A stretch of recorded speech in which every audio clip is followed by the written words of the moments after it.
రెండు చోట్ల పోటీ చేసి ఓడిన పవన్ కళ్యాణ్ ముందు ఎక్కడి నుంచి పోటీ చేస్తే గెలుస్తాడో చూసుకోమని ఎద్దేవా చేశారు. ఉప ముఖ్యమంత్రి కొట్టు సత్యనారాయణ పవన్ కళ్యాణ్ చంద్రబాబులపై తీవ్ర స్థాయిలో ధ్వజమెత్తారాయన.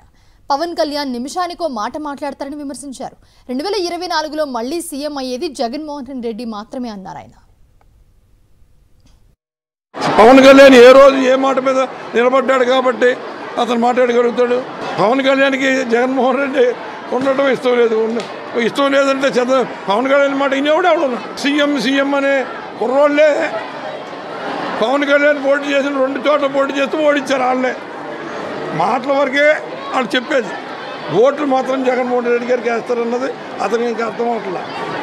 కాబట్టి పవన్ కళ్యాణ్ చెప్పిన మాటలకి ఏం శాంటిటీ లేదు. చంద్రబాబు నాయుడు చెప్పిన అతనిలో అధైర్యం, అతనికి శల్యుడు లాంటి సారథ్యం ఓ పక్కన మరి పవన్ కళ్యాణ్ ఇస్తున్నాడా లేకపోతే ఎవరేం చేస్తారో తెలియట్లేదు. కానీ